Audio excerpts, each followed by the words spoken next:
Alright, this is my microeconomics presentation video, how NFL front offices use microeconomics in their day-to-day team building and day-to-day lives of trying to win the Super Bowl for their franchise. And let's just jump right into it. Microeconomic categories apply to NFL front offices.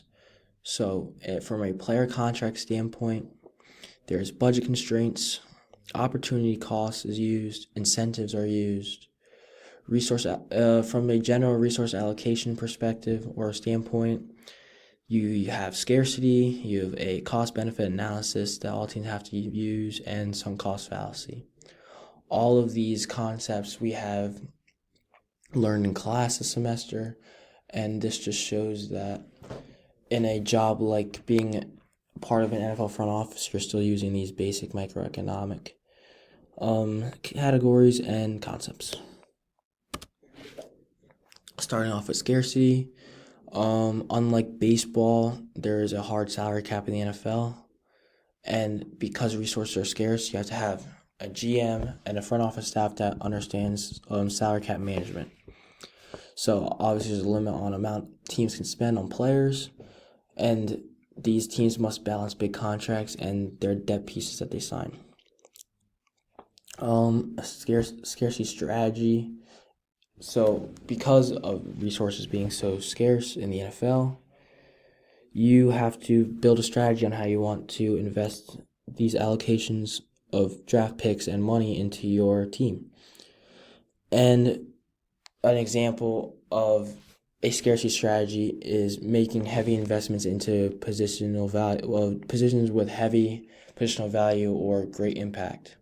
Examples of these are quarterback, wide receiver, edge rusher, corner.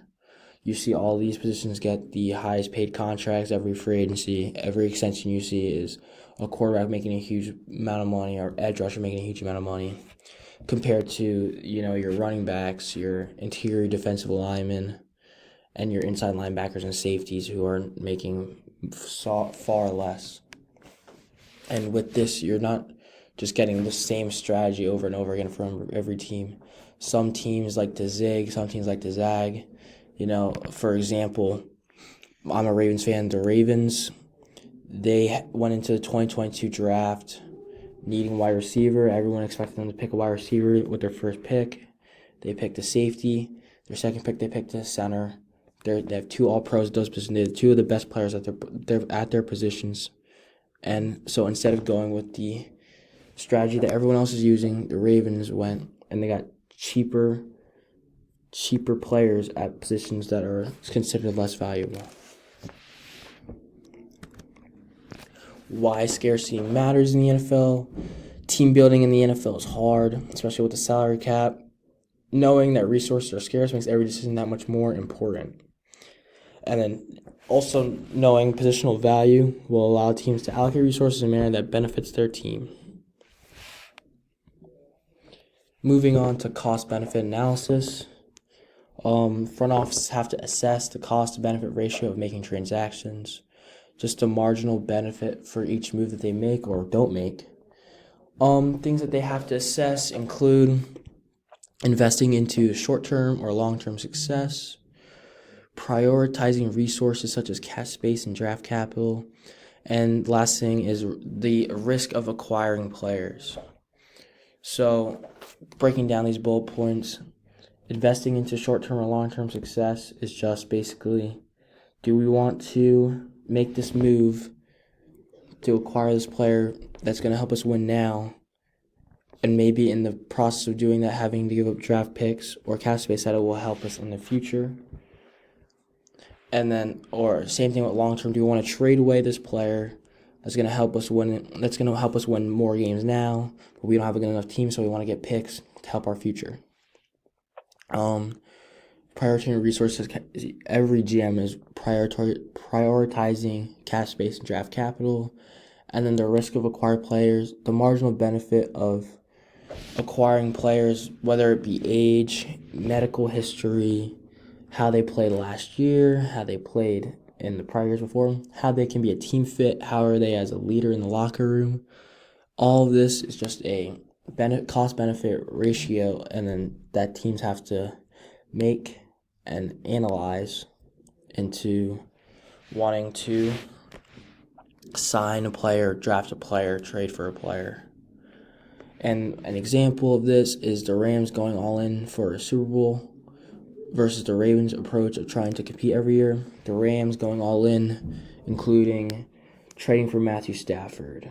They traded picks, traded Jared Goff, trading for Jalen Ramsey. They traded picks, extending Aaron Donald again. They went all in for that one Super Bowl, costing them a couple years of not so good ball. And then for the Ravens, have a differing approach of never really going all in, never really making that one move that says, oh, the Ravens are going to win the Super Bowl. But they compete every year. They go 10-7, 11-6 every year. And they just get in and then hopefully make a run in January. Why this matters: front offices have to analyze how each move affects their ultimate plan of winning the Super Bowl, whether that be for the short term or the long term. While doing this, they need to prioritize draft capital and cap space. Sunk cost fallacy. So sunk cost fallacy is basically when to get rid of players, when to get rid of coaches, when to say no to at one point do you say no to a trade. And the easiest ways to combat this sunk cost fallacy, so you don't even have to cut bait, is to have a flexible roster. Having guys you can get out of their contract easily, guys that you can trade easily, guys that honestly just want to be there and want to win, guys that aren't going to be divas and want to ask for a trade and screw up your whole season. Clear timeline of winning. Basically, you want to know when you want to be able to compete, and then you want to have players hit their peak, hit their prime in that timeline of winning, in that window of winning.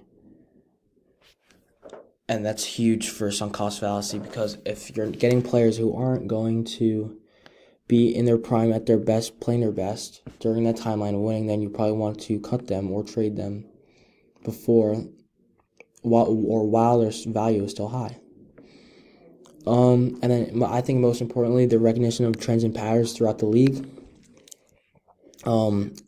Two examples being quarterbacks that sit for a year, and another being running backs above the age of like 27, 28, 29.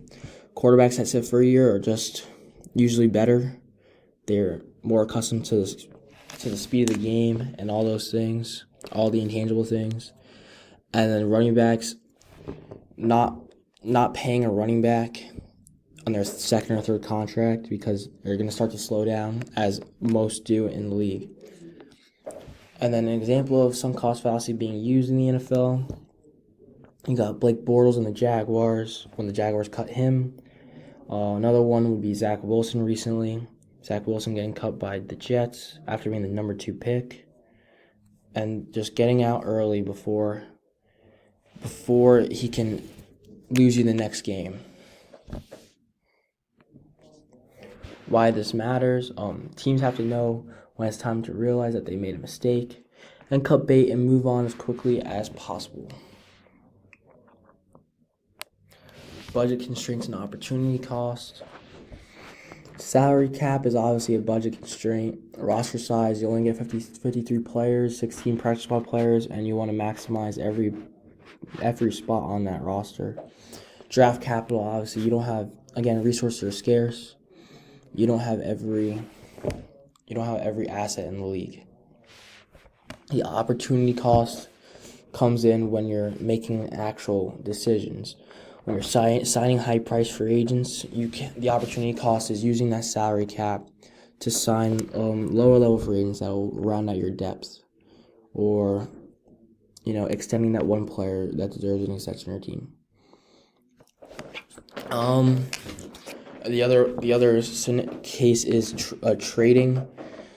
The opportunity cost of trading away multiple picks for a player is the picks that the players that the picks turn into.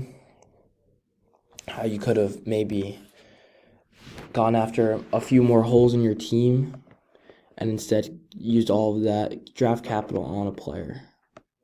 And vice versa. If you're trading a player for multiple picks, the opportunity cost is the production that you're going to get from that player.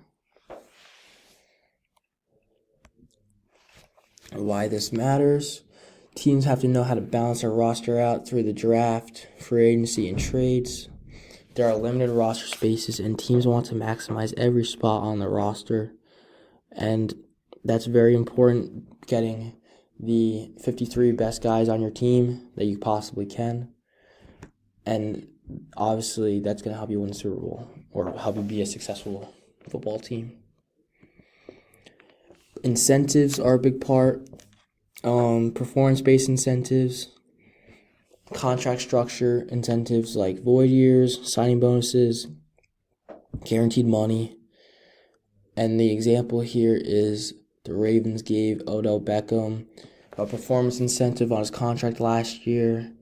He got a signing bonus of $13 million, which made his cap hit for that 1 year $1 million. And they also put the rest of his remaining money into void years, which allowed them to then go re-sign Lamar Jackson that year. So it's just a way for front offices to dance around the salary cap using signing bonus, void years, guaranteed money. And then for performance-based incentives, guys want to perform better when they get incentives. OBJ's performance-based incentive was if he led the team in receptions, if he led the team in yards, he would have got an extra $2 million. He did not do that, but that he was probably more motivated to perform better, to be a better leader, to win the Super Bowl, to do those things because of the incentive that players usually it's almost in every single contract in the NFL. Players get certain incentives, but especially for veteran contracts. And why this matters: again, incentives allow teams to dance around the salary cap, and it gives players motivation to perform better, play better. In conclusion, all these concepts are things that we learned this semester, and this presentation shows how impactful these concepts are to every profession, even one that consists of being an NFL general manager. And one of the highest levels of decision-making, these front office staffs are still using basic microeconomic concepts. So basically, micro on a basic level is still used in day-to-day life, day-to-day decision-making. And then what this presentation shows is that does not exclude, one of the highest, most coveted professions of them all, which is, being a team builder in the NFL. So thank you for listening to my presentation.